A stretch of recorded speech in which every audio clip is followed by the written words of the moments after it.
네, 시청자 여러분 안녕하세요. 유튜버, 신생 유튜버이신데요. 직장 다니시면서 유튜브를 병행하고 계십니다. 복꿈스쿨 복꿈이님을 모셨습니다. 반갑습니다. 네, 반갑습니다. 오늘 30대 부동산 초보자, 불임이들의 고민과 질문 시간을 한번 시원하게 가져보도록 첫 번째 질문 드리겠습니다. 우리나라가 부동산 규제 정책이 심해지는데요.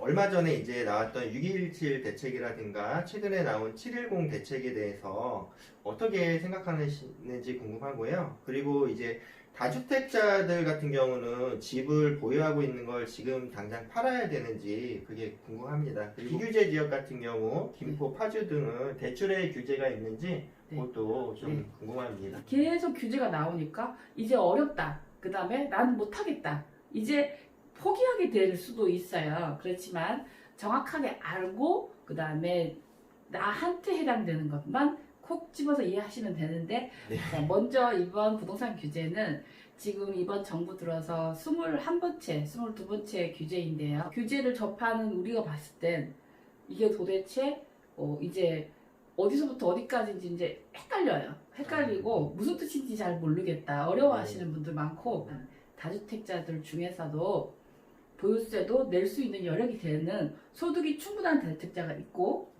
이제 소득이 없이 소득이 적은데 자기 소득으로 보유세 내기가 어려울 수 있어요. 위에서 보유세가 높다는 그런 다주택자들에게는 이제 팔아야 한다는 고민이 있을 수 있어요. 그런데 양도세도 높아요.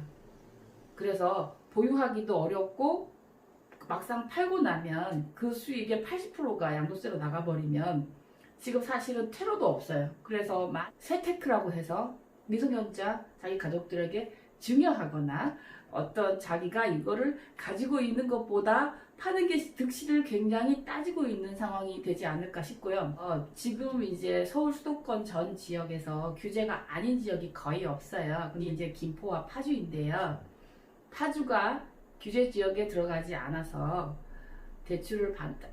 다주택자가 대출을 받아서 전입을 해야 되는 의무와 이전에 집을 팔아야 되는 조건은 없습니다만 규제 지역에 포함되지 않았어도 다주택자에게는 대출 해주기를 시중은행에서 굉장히 꺼려하고 있어요. 그래서 막상 이번 규제가 워낙 강력하기 때문에 다주택자에게 대출해주는 거를 좀 꺼려하고 있다는 부분을 좀 비규제 지역 같은 경우는 이제 대출에서 좀 자유롭다고 생각하시는 이제 구독자분들이 많은데 이것도 시중은행에서는 그러면은 정부의 정책과는 상관없이 우리도 좀 보수적으로 대출을 못 해주겠다는 정부의 정책과를 상관이 없다기보다는 정부의 정책을 확대해서 좀 이번 대출은 규제는 이번 6월 17일 규제는 제가 저희 JTB에서도 여러 번 다뤘어요. 지금까지의 규제는 이렇게 규제가 나오면 이전에 산 사람들 이전에 낙찰받은 사람들 규제 전 조건으로 대출을 해줘 왔는데 이번은 어떻게 됐냐면 6월 17일 대출 규제가 발표나고 나서 18일 오전부터 시중은행에서 대출이 막히기 시작했어요. 그러니까 정부에서 국토부에서 나온 자료를 읽어보면 이전에 계약금을 건 사람은 이전 조건으로 해준다. 이 사람이 계약할 당시에 규제 지역에 포함 안 된 거는 소급 적용하지 않는다라고 나와 있는데 실제 시중은행에서는 소급 적용을 했어요. 안 해준 거죠. 자, 정부에서는 그렇게 해도 된다 하는데 해주는 은행이 없어요. 그래서 지금 7월 25일 날 나라가 네 거냐라고 대출 그 소급 적용 피해자들이 와서 신발을 던지는 퍼포먼스를 하니 저희가 이번 규제도 마찬가지예요.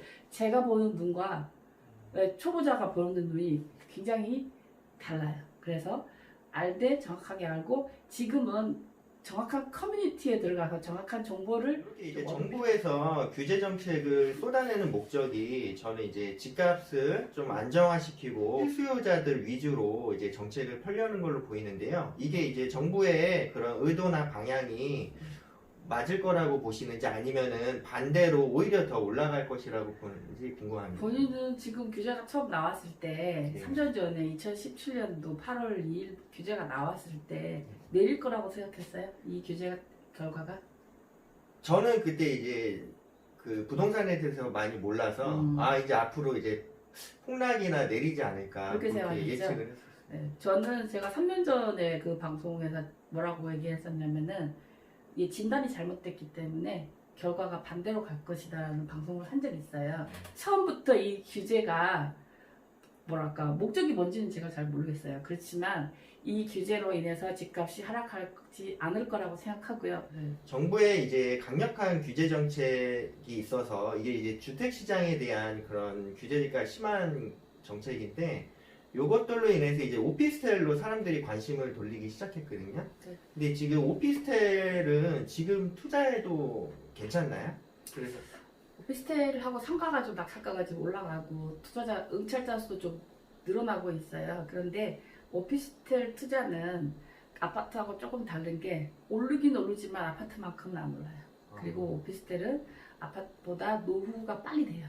감가상각이 빨리 되고 그다음에 이제 인근에 비슷한 금액대의 경쟁자가 생겨버리면 이제 가격을 낮춰야 되는 그런 오피스텔에 사는 사람들의 특성이 있어요. 근데 오피스텔 투자는 차익을 남기는 투자보다는 공실료를 최소화해서 임대료를 받으려고 하는 투자가 목적인데요. 다만 오피스텔 중에서도 아파트 단지에 있으면서 그 인프라를 누릴 수 있는 뭐 광명이나 뭐 마포 이런 지역에 있는 오피스텔이 평형대가 크다면 전세 가격이 아파트의 반이거든요. 그러면 실수요자들이나 그런 분들은 그런 방 쪽으로 쳐다본다면 오피스텔을 잘 찾으신다면 오피스텔 말만 오피스텔이지만 원룸처럼 된 오피스텔 말고 오피스텔이지만 24평이 넘고 그다음에 이제 역세권에 있고 주위에 아파트 단지에 있어서 인프라가 있다. 그러면 오피스텔도 같이 따라서 오를 여지는 있습니다. 오피스텔은 주거시설이 아니라서 대출 서울에 있어도 주거시설이 아니기 때문에 대출 규제가 없어요. 헷갈릴 때는 그걸 생각하세요. 주택은 취등록세가 1%예요. 그다음에 상가 오피스텔 토지는 4%예요. 세금을 4% 내는 거는 주거시설이 아니기 때문에 서울에서도 대출 규제를 안 받는다. 그래서 80% 받을 수 있다 대출을. 그러면 그런 오피스텔을 잘 선택하신다면 블루오션이 될 수도 있어요.